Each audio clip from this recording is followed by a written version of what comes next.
today I'm going to talk to you about limits with a question mark. Are there limits? And I'm going to use two examples.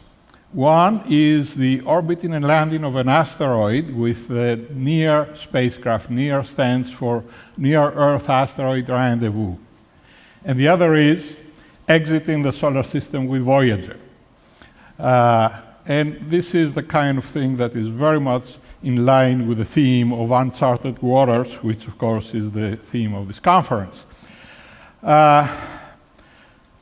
You know that we don't know a lot about asteroids, and we certainly did not 15 years ago. We didn't know if they were a solid body or a rubber pile, a bunch of rocks that are moving together in space. So the idea is to leave Earth and go and orbit an asteroid, which is typically not spherical, by the way, and nobody had ever orbited a non-spherical body. So the asteroids there are a lot of them that go in orbit in the vicinity of Earth. As you can see, here is the orbit of Mars, here is the orbit of Earth, and these are a few of the asteroids that cross the path of Earth. And of course, we have been lucky that we haven't had too many collisions. There have been collisions, as I'm sure you have heard. So the idea is to go to one of these, orbit it, and study it for a long period of time. To do that, you need a spacecraft.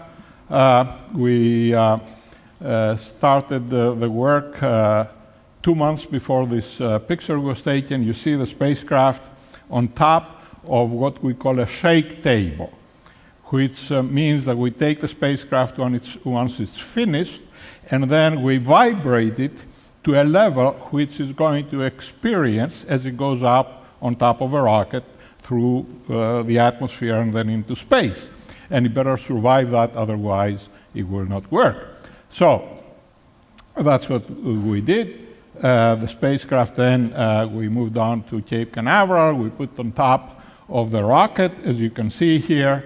And you can also see that there is a protective shell it's called the heat shield, simply because it protects the spacecraft as the rocket moves through the atmosphere at a very high rate.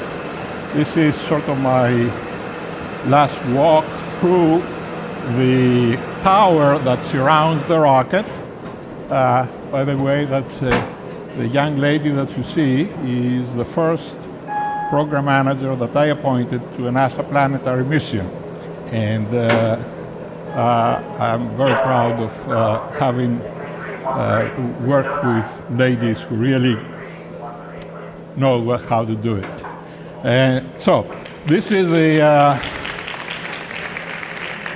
rocket, and you can see the exhaust is a little bigger than your car exhaust.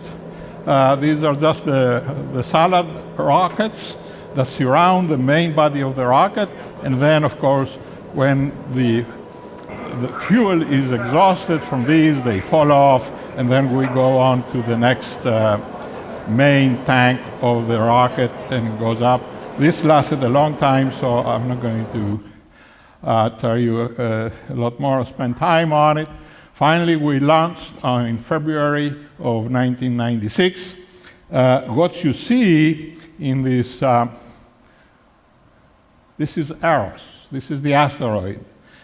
And we put the spacecraft around into orbit, and it rotated every about 6.5 hours or so.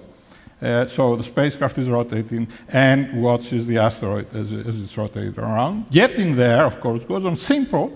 So we launched, and then we went by the asteroid Matilda in '97. We came back to Earth to change the plane of the orbit so that we could match the trajectory of the asteroid. And then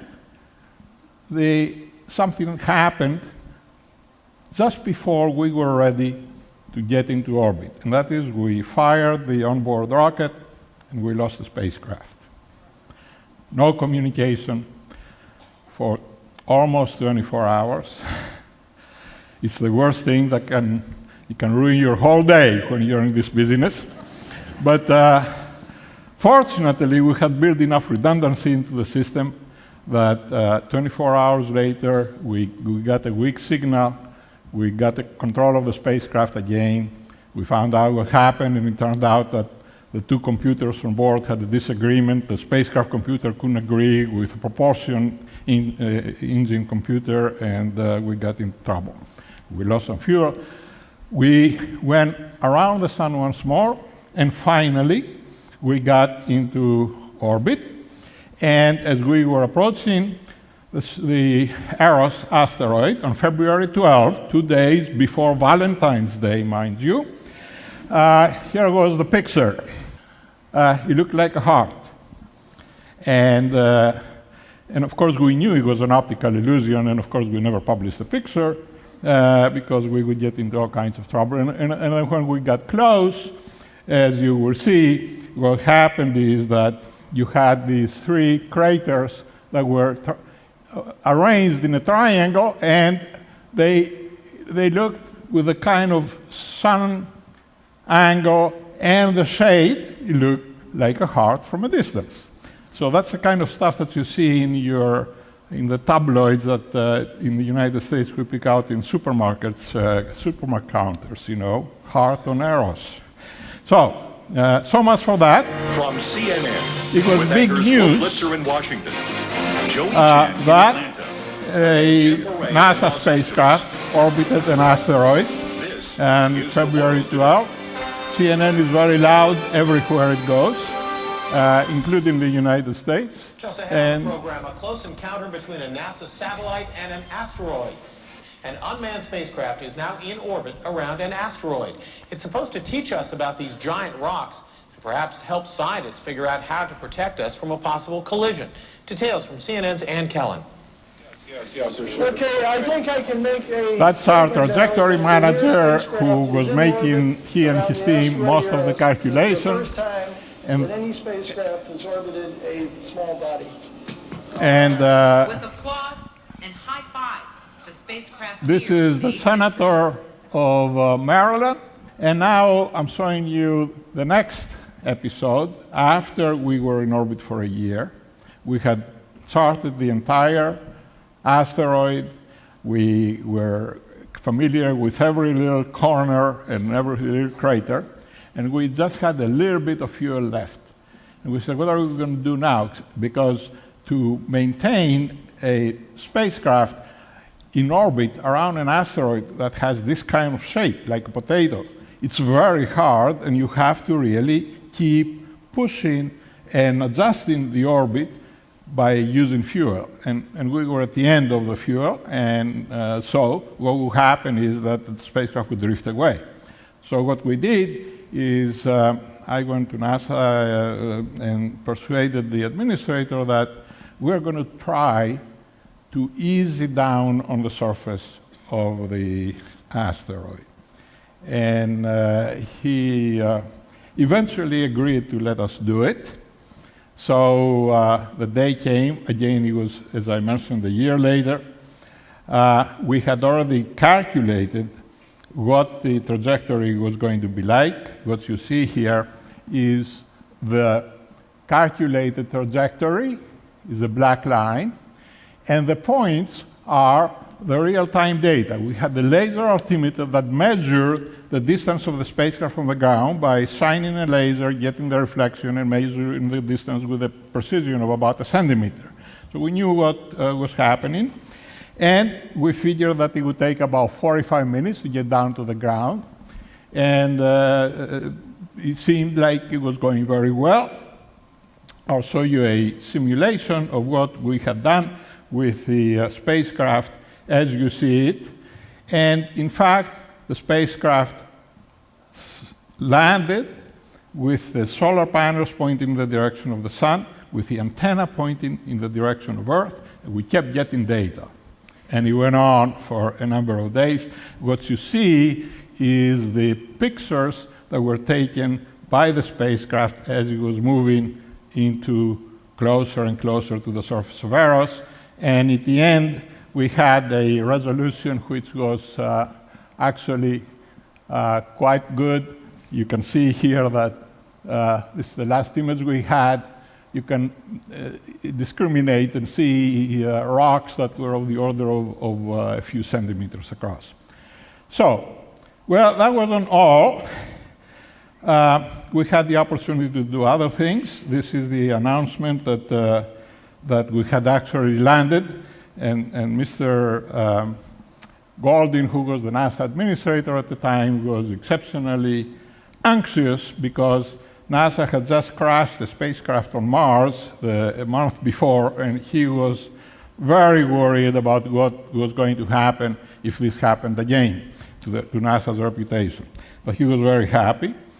So then I wanted to show you another thing here about the details of the surface. There is a crater that the International Astronomical Union, in its wisdom, decided to name Eros, which was the love child of Poseidon and the nymph Iona. So we have a crater on Eros by the name of Eros. Nothing to do with the fact that I'm from Eros, mind you. The most important thing, however, is that we finished the project and we didn't spend all the money, which had never happened in the history of NASA. And we had a little ceremony, a down payment to NASA of the remainder of $3.6 million. In the end, we gave them back about $30 million. Needless to say, I got a lot of abuse from my other colleagues at NASA centers who said, "You never give back money to the government, shame on you," and so on and so forth.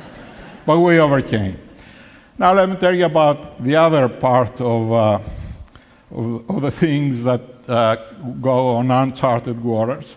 What you see here is a view of the solar system, and each one of our planets of the solar system has already been imaged by spacecraft, and the 4 planets, as you see here, Jupiter, Saturn, Uranus, Neptune, are all, of course, pictures from the Voyager mission. The Voyager mission started in 1977, ladies and gentlemen. It was 36 years ago and a couple of months.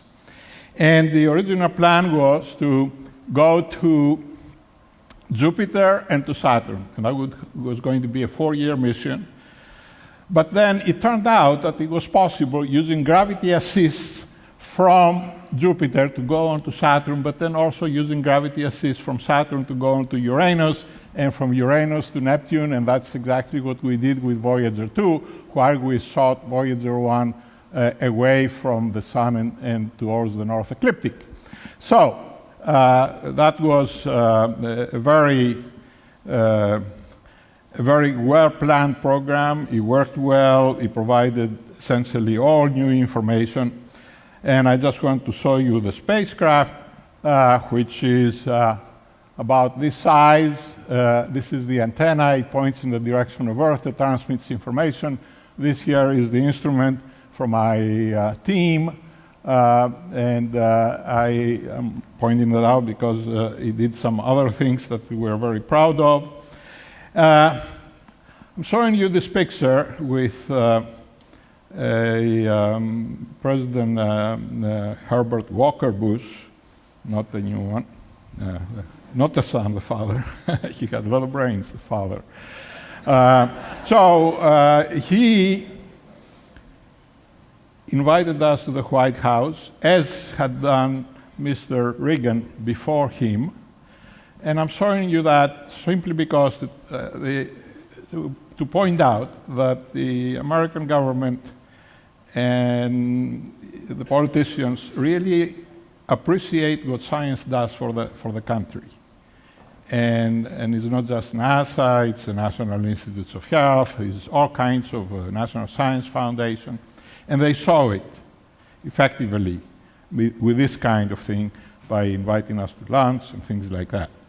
Anyway, this, after Voyager went past all these 4 planets, then this is a simulation that I'm showing you where it was moving away from the Sun, past the last planet, the orbit of Pluto, And we expected that someday we're going to run into this boundary, and then eventually cross another boundary that would lead us into the galaxy. The problem was that nobody knew how far these boundaries were. And we were sort of going in blind. There were suggestions that it could be a year away, 5 years away, 10 years away. Nobody really knew. So how to find out? We had 4 instruments that were working. This is the one that I pointed out before our team had built. And one of the things that we did is to put a little stepper motor that rotated the entire platform back and forth. I'll show you a very short video. That's the kind of sound it made in the laboratory when it rotated. This I did this little video for the press right after the Neptune, during the Neptune encounter. I did have hair at one time, you notice. We had this little stepper motor that was rotating the detectors, just like this simulation shows. And you see the colors here. You can't see them because of these lights. But by rotating around, it was possible for us to measure the speed and direction of the hot wind from the sun, which moves at a speed of about 1.5 million kilometers per hour. Now, you say, okay, you told us about this instrument. What did you find by rotating this? What we found, here is, we kept going and going and going. And the idea was that once we crossed this boundary, we would be out into the galaxy. What we found instead is that we ran into a place where the solar wind no longer moved away from the sun. And we called that the stagnation region. We published it in 2011. It wasn't predicted by theory. However, some models were suggesting that what happens to this wind is that it goes to the north direction towards the ecliptic pole. Our instrument, however, was only rotating in one plane, and we couldn't measure the speed up and down. So I asked the engineering team, I said, why don't we turn the spacecraft 90 degrees now and then we can measure the north-south direction. Mind you, this is a spacecraft that had been in space for 34 years already, and it's just like getting a dog that's about to die, trying to teach them new tricks. However, what happened is that we were able to send the commands, and by golly, the spacecraft executed every command perfectly.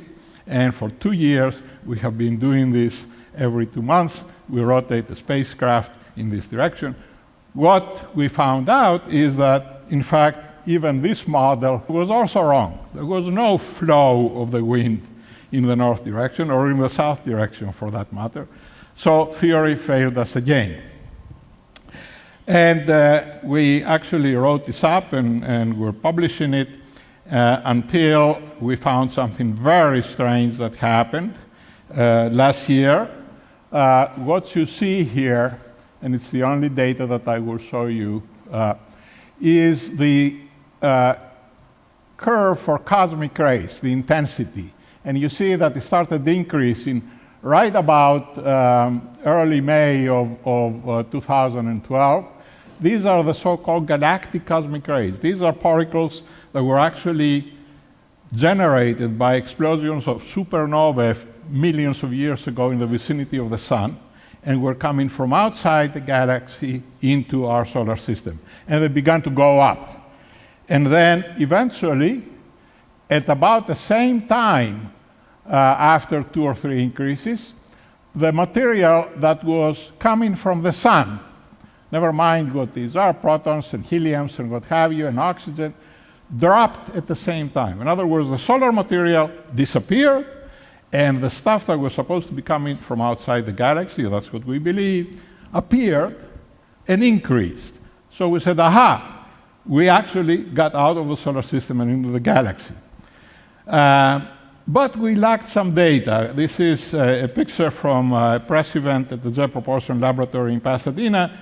And we were trying to interpret the data a few days after we had made that observation. And we had the model of the spacecraft. But we didn't have all the data that we needed. Namely, we couldn't measure the density of the atmosphere of the galaxy, if I can put it that way, until April of this year. I don't know if you can hear the sound. Maybe you can turn it up a little bit. Okay. Now, what that is we have some antennas on the spacecraft. And in the vicinity of the spacecraft, something happened, and all these electrons began to oscillate back and forth. And when electrons oscillate in the magnetic field, they produce sounds. And when they produce the sound, we are able to determine the density of the material around the spacecraft. And what you see here is that we were able to determine that it was 0.1 per cubic centimeter. You would say, what does that mean? Well, it was 50 times what we had before when we were in the solar wind inside our solar atmosphere. And because most models predict that the density in the galaxy is about 0.1, we knew that we had actually arrived. So we had a meeting at my lab back at Johns Hopkins in September, and we looked at all the data, and we finally decided that it was safe to issue a press release that actually we had crossed the boundary with the galaxy on August 25 of 2012. So think about this. 110 years ago, it was when the Wright brothers flew you could call it an airplane, that's what they called it, an altitude of a few meters for about 30 seconds. And then about 50 years later, there was the launch of the first Earth satellite, Sputnik. And it went to outside the Earth's atmosphere for the first time ever in our history, in humanity's history. And it got to an altitude of 946 kilometers, to be exact. And then another 55 or so years later, we had the exit of the first spacecraft, Voyager 1, from the atmosphere of the Sun at an altitude of 18.2 billion kilometers. To give you an idea, the signal that we get from Voyager, when it leaves Voyager, it travels with the speed of light, and it takes 17 hours and 20 minutes to get from there to Earth. The light from the Sun to come to Earth only takes 8.5 minutes. So you can imagine how far the spacecraft is. So, to give you the bottom line, so to speak, here we are. Voyager 1 is in the galaxy. Voyager 2 is not there yet. It's a little slower, so we expect it will go out at some point. And finally, I can imagine that there was a rooster there that said, "People of Earth, welcome to the galaxy," on August 25, 2012. I posed the question in the beginning, are there limits? And I think you can imagine that my answer to that is no, of course not. I think limits constrain our imagination and retard progress, I think. So we don't need any limits, and there are none. Thank you very much.